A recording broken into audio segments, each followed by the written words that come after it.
நில ஒரு அரசியல்வாதியா அப்படின்னு ஒவ்வொரு மக்களுமே வேல்முருகன் அவர்களை கேள்வி கேட்க ஆரம்பிச்சுட்டாங்க. எம்எல்ஏல இருந்து ரிசைன் பண்ணணும், மக்கள் பணியில இருந்து நீங்க வேண்டும் அப்படின்னு சொல்லிட்டு ஒவ்வொருத்தருமே அவங்களுடைய கண்டனத்தை தெரிவிக்க ஆரம்பிச்சுட்டாங்க. விஜய் அவர்கள் ஒரு நல்லது செஞ்ச விஷயத்த எவ்வளவு கேவலமா பேச முடியுமோ பயனாளிகளை முதல் கொண்டு வச்சு அவ்வளவு கீழ்த்தரமா பேசியிருக்கிறார் அப்படின்னு தான் சொல்லணும்.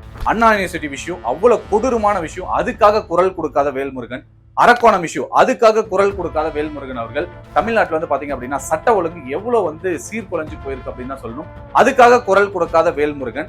ஒரு நல்ல விஷயம், ஒரு ஸ்டூடெண்ட்டுக்கு நல்லது பண்ண விஜய் அவர்களை குறை சொன்னது மட்டும் இல்லாம பயனாளிகளை, 10th படிக்கிற ஸ்டூடெண்ட், 12th படிக்கிற மாணவ மாணவிகளை, அவங்களுடைய பேரண்ட்ஸை எவ்வளவு கீழ்த்தரமா பேசுறது. 2 கிராம் பரிசு கொடுத்த உடனே நம்ம முட்டா போய் நான் நடிகனை குறை சொல்ல மாட்டேன். 1 வயசு பொண்ணை கூட்டு போறான், நாளைக்கு ஒரு 3 மாசம் கழிச்சு +2 முடிச்சு டிகிரி முடிச்சு போய் கல்லூரி பெண்களை கூட்டு போறான். அறிவு வேணாம் தமிழனுக்கு?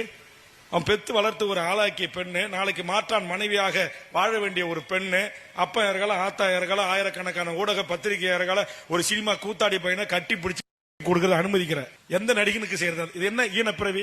லிப்ஸ்டிக் போட்டு போறீங்க, அங்க போயிட்டு அவனை கட்டி பிடிக்கிறீங்க, கூத்தாடியை கட்டி பிடிக்கிறீங்க. 10th 12th படிக்கிறவங்க யாரு? அவங்களோட பொண்ணு மாதிரிங்க. விஜய் அவர்களுக்கு பொண்ணு மாதிரி கட்டி பிடிக்கிறதுல என்ன தவறு இருக்கு? அதுல இவ்வளவு ஒரு கீழ்த்தரமான விஷயம். இதுல வேற தொழில் பண்ணுங்கன்ற வேற அளவுக்கு சொல்லியிருக்கீங்க. இதெல்லாம் கேட்கவே முடியல. மக்கள் உண்மையிலே கொந்தளிச்சு போயிருக்கிறாங்க. தயவு செய்து இனி எங்ககிட்ட ஓட்டு கேட்டு வந்துடாதீங்க அப்படின்னு சொல்லிட்டு ஒவ்வொரு பெண்களும் குழந்தைகளும் அவங்களுக்கான, அதாவது வேல்முருகனை எதிர்த்து பயங்கரமான கண்டன குரலை கொடுத்துட்டு வந்துட்டு இருக்காங்க.